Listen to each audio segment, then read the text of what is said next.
Revelan motivos detrás del tiroteo que traumatizó a miles de personas en Kansas City y dejó múltiples víctimas. La única fallecida de ascendencia mexicana añade un doloroso giro a la tragedia.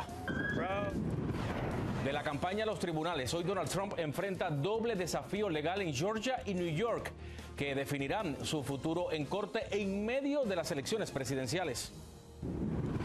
Evitan masacre en escuela de California. Un estudiante obsesionado con los tiroteos escolares y con un enorme arsenal listo para usar fue capturado a tiempo. Lanzan con éxito la nave espacial Odiseo, la misión con la que Estados Unidos quiere revivir el regreso a la Luna medio siglo después. Así comienza su noticiero Estrella TV.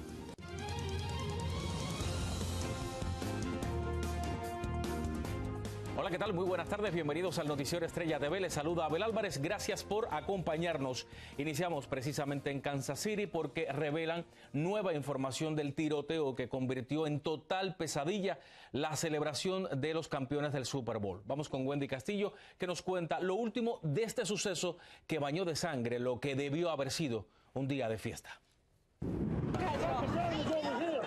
Estos son los momentos de terror cuando después del desfile por la victoria de los Kansas City Chiefs sonaron los disparos, dejando un saldo de más de 20 personas heridas, donde al menos la mitad son menores de edad. La víctima fatal, Lisa López Galván, de 43 años. First and foremost, I want to stress that preliminary investigative findings have shown there was no nexus to terrorism or homegrown violent extremism.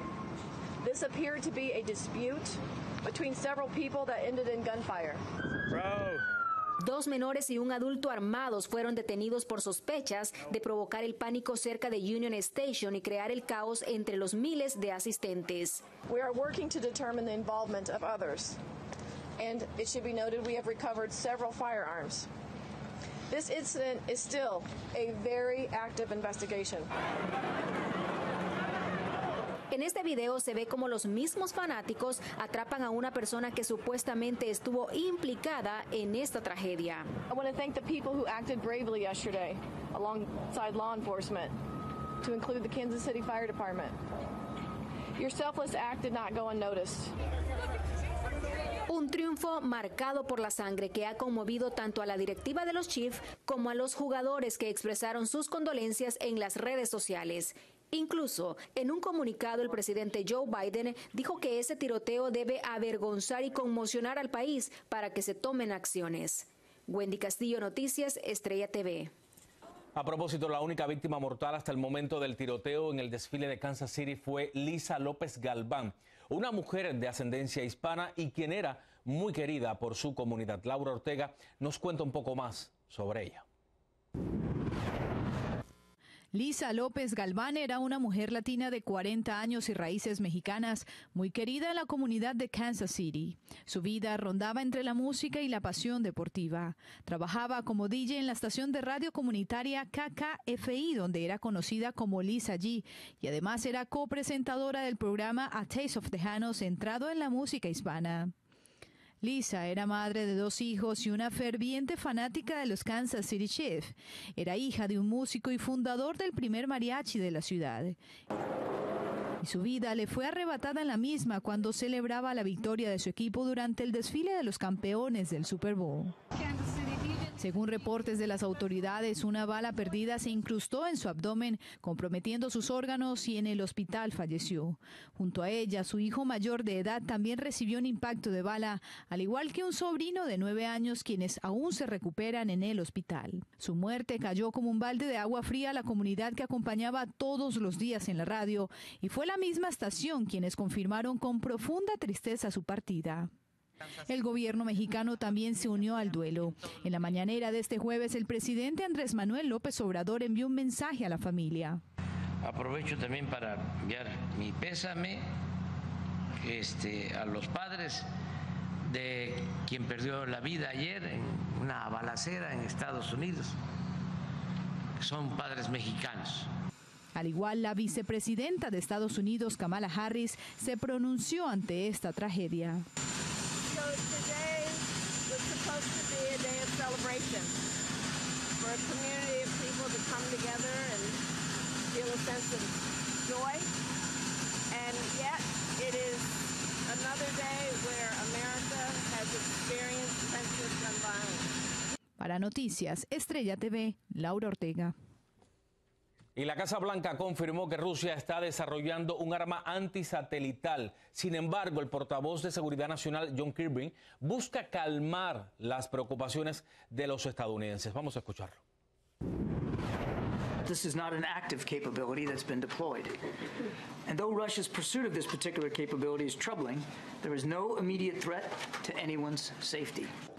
Bueno, las declaraciones se producen después de que el presidente del Comité de Inteligencia de la Cámara, Mike Turner, anunciara ayer una grave amenaza rusa para el país. Hoy también se pronunció el secretario de Estado, Antony Blinken, quien reiteró que no se considera una amenaza activa. Este jueves, el expresidente Donald Trump volvió a la Corte de Nueva York en su intento de postergar el juicio por pagos para silenciar a una actriz de contenido para adultos. Sin embargo, se llevó una gran decepción. Vamos a la Gran Manzana. Ángela González nos explica un poco más. El primer juicio criminal en contra de Donald Trump comenzará este próximo 25 de marzo. Así lo decretó el juez Juan Merchan, luego de que el expresidente pidiera que fueran desestimados los 34 cargos que pesan en su contra por fraude fiscal al falsificar documentos sobre el pago a la actriz de películas para adultos Stormy Daniels durante la campaña electoral de 2016. Una demora para iniciar el juicio tampoco fue concedida. Queremos retrasos, obviamente me postulo de nuevo para las elecciones.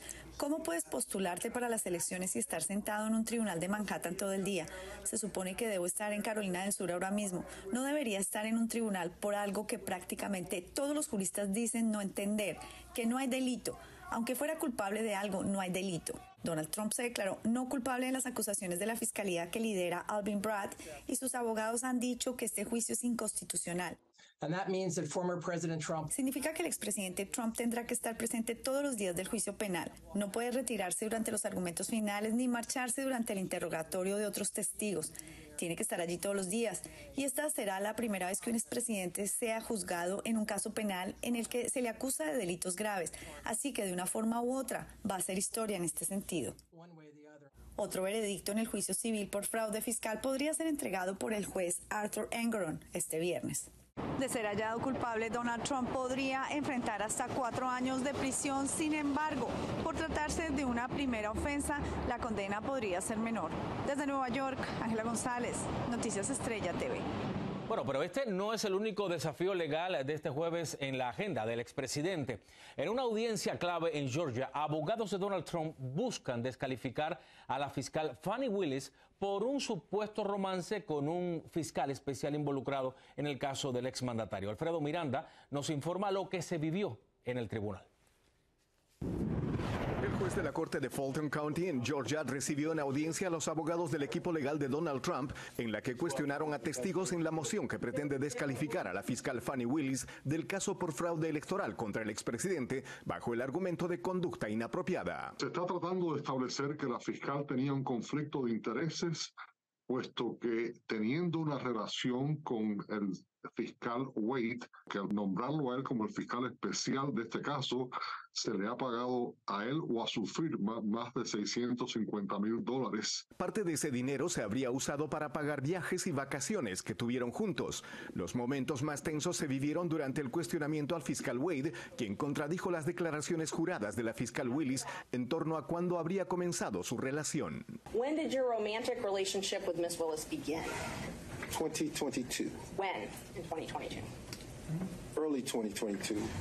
Willis había afirmado que su relación comenzó mucho después de que Nathan Wade fuera contratado como fiscal especial. Dicha contradicción tendría graves consecuencias. Si ese fuera el caso, entonces ya no estamos hablando aquí solamente de un caso de ganancia económica. Estamos hablando de un caso de mintiéndole a la corte. Sería un caso de fraude a la corte. Y eso sería un elemento para descalificar. La fiscal Willis se presentó ansiosa a testificar y le habló a la abogada en tono desafiante.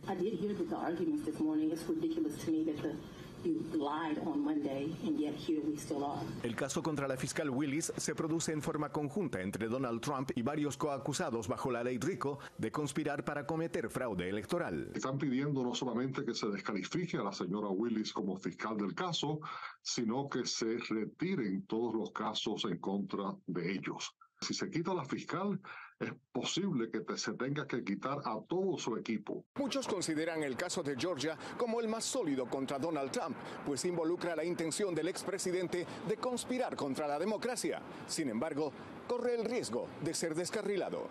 Desde Washington, Alfredo Miranda, Noticias Estrella TV. Por otro lado, la batalla legal entre la administración de Texas y el gobierno de Biden continúa. Este jueves, abogados de ambas partes se enfrentaron en un tribunal de Austin, donde jueces escucharon argumentos sobre una moción para bloquear la ley SB 4, la cual permitiría a la policía estatal arrestar, detener y deportar a inmigrantes irregulares. La decisión, escuche bien, podría llegar el próximo mes. Este jueves, la organización Chirla se unió a una caravana nacional para exigir la ciudadanía para millones de inmigrantes contribuyentes. Sí, los contribuyentes. Decenas de personas se congregaron en el centro de Los Ángeles a una caravana que llegó de San Isidro y va rumbo a Sacramento, la capital de California, con el objetivo de ejercer presión a los legisladores exigiendo para abordar leyes obsoletas de inmigración. Pero vamos a escuchar lo que nos dijeron. Nosotros salimos a trabajar todos los días durante pandemia. Todos los días salimos y nos dijeron allá en el gobierno, allá en el Congreso que somos esenciales. Pero ¿dónde está que somos esenciales si no nos han dado la legalización? La marcha está liderada por jóvenes indocumentados, beneficiarios de DACA, trabajadores agrícolas y líderes comunitarios. Con esto vamos a una pausa aquí en el noticiero Estrella TV. Autoridades frustran un intento de tiroteo masivo en una escuela. El atacante tenía un enorme arsenal militar. Explosión de un camión de gas envía a bomberos al hospital. Los detalles y las imágenes al regresar. Gracias por seguir con nosotros aquí en el noticiero Estrella TV. Y esto tiene que saberlo. Autoridades de California frustraron un presunto tiroteo en una escuela secundaria cristiana, esto en el suroeste de Los Ángeles. Un joven de 18 años con un enorme arsenal estaría detrás de la amenaza. Vamos a Ontario. Melissa Henao nos tiene el reporte. Otro estudiante notó los comportamientos inusuales de Sebastián Villaseñor y su obsesión con los tiroteos y dio aviso a las autoridades. De acuerdo con el Departamento de Policía de Ontario, al suroeste de Los Ángeles, en casa de Villaseñor se encontraron 11 armas de fuego, entre ellas 7 rifles, una escopeta, 2 revólver y miles de proyectiles que serían utilizados en el crimen que él estaría planeando. Villaseñor ha sido acusado formalmente de un cargo de intento de amenazas criminales y 5 cargos de intento de asesinato. El joven estaría obsesionado con tiroteos anteriores, por lo que se sospecha que la fecha escogida por Sebastián Villaseñor para cometer el tiroteo sería cerca del 20 de abril, el mismo día de la escuela de Columbine en 1999, y tendría 6 víctimas como objetivo principal. Los padres de familia manifestaron su preocupación, pero también resaltaron la rápida acción de la policía, el manejo que la escuela le dio a la situación y alabaron la acción del joven que denunció a Sebastián Villaseñor. Como mamá, la verdad, da miedo, pero el saber cómo lo manejaron, o sea, me quedo tranquila, por eso puedo venir a dejar a la niña a la escuela sabiendo que todo está bajo control. Para mí, el estudiante que le dijo a la escuela es un héroe. Es horrible que una persona tan chica puede tener acceso a tantas armas tan poderosas. También pienso que dónde estaban los padres, ¿verdad? Porque yo diario estoy viendo los que mis hijos están haciendo. En lo que va del 2024 se han registrado por lo menos 49 tiroteos masivos en Estados Unidos, según el Archivo de Violencia Armada. Uno de ellos en una escuela en Iowa el 4 de enero que dejó una persona muerta y 5 heridas, informó Melissa Henao para Noticias Estrella TV. Y en Wilmington, California, al menos 7 bomberos resultaron heridos tras la explosión de un camión de gas natural. Fíjense, miren nada más. La explosión fue captada por una cámara Ring y ocurrió cuando los equipos llegaron originalmente a sofocar un incendio en el camión. Según las autoridades, 3 de los bomberos heridos fueron llevados al hospital y 2 están en estado crítico. Una pausa más aquí en el Noticiero Estrella TV. Israel ataca hospital de Gaza donde se refugiaban allí tras bombardeos. Tras amenazas, muertes y falta de garantías, vuelve el paro de transportistas en México. Luto en la industria del cine mexicano porque muere la famosa actriz Sacha Montenegro. Los detalles al volver. Volvemos al aire con esto porque el ejército israelí realizó un ataque a un hospital en el sur de Gaza. Al parecer se produjo por supuesta información creíble de que Hamás tenía escondidos en el centro médico a rehenes capturados el pasado 7 de octubre. Sin embargo, era un sitio donde miles de palestinos buscaban refugio. Por otro lado, el gobierno de Venezuela expulsó del país a la oficina del Alto Comisionado de la ONU para los Derechos Humanos. Le cuento, la orden fue emitida por el mismo presidente Nicolás Maduro, quien otorgó 72 horas para que el personal salga de ese país sudamericano. La administración de Maduro acusó a la oficina de desviarse en sus funciones y a la ONU de actuar en favor de la oposición. En México se complica la situación con los transportistas del país. Tras un fracaso en los diálogos con las autoridades federales, miles volvieron a paralizar decenas de importantes carreteras en el país. Vamos a la Ciudad de México. Víctor Blázquez nos hace un recuento de todo lo que ha estado pasando. Transportistas que piden seguridad y más vigilancia para ellos y sus cargamentos paralizaron carreteras en los 32 estados del país. Sobre el camino atravesaron sus pesadas unidades para llamar la atención del gobierno que aseguran los ha abandonado. Necesitamos definitivamente exigirle al gobierno que cambie su estrategia.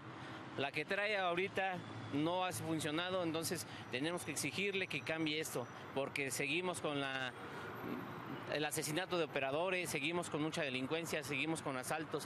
Y aún así cuando te van a que atraviesan camionetas, coches y armados, pues tenemos que parar a fuerza.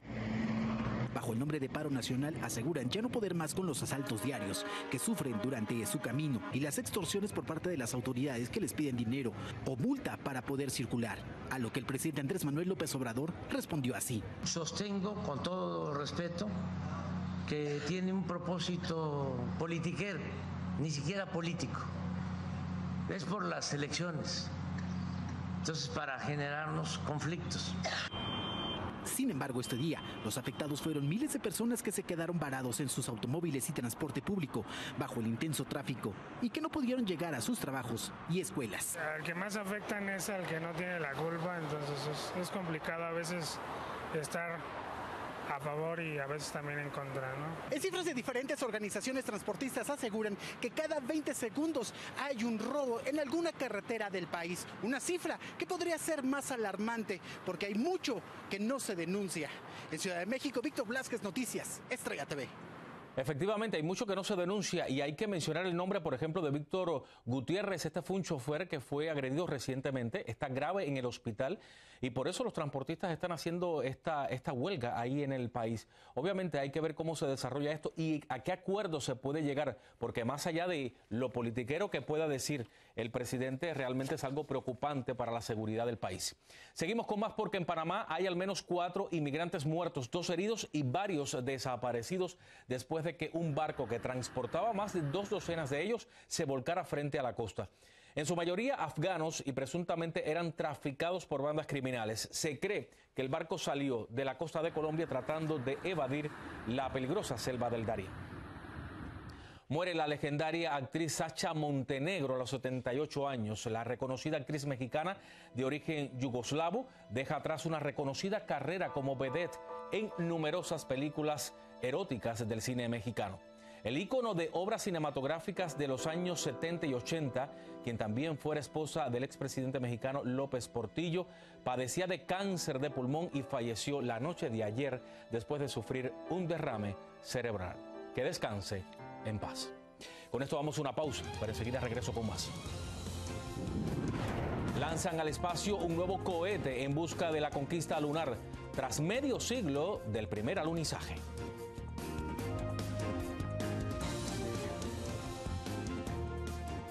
Óigame, la madrugada de este jueves, un módulo de aterrizaje lunar fue lanzado hacia el espacio desde Cabo Cañaveral, en Florida.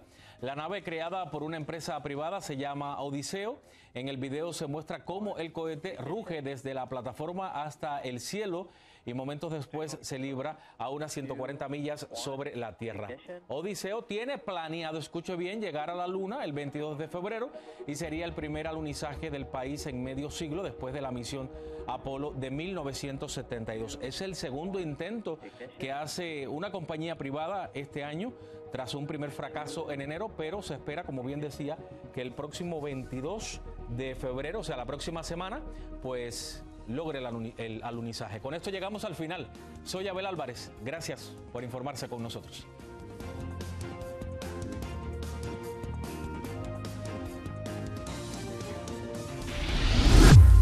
Sigue disfrutando de nuestro contenido. Descarga la app.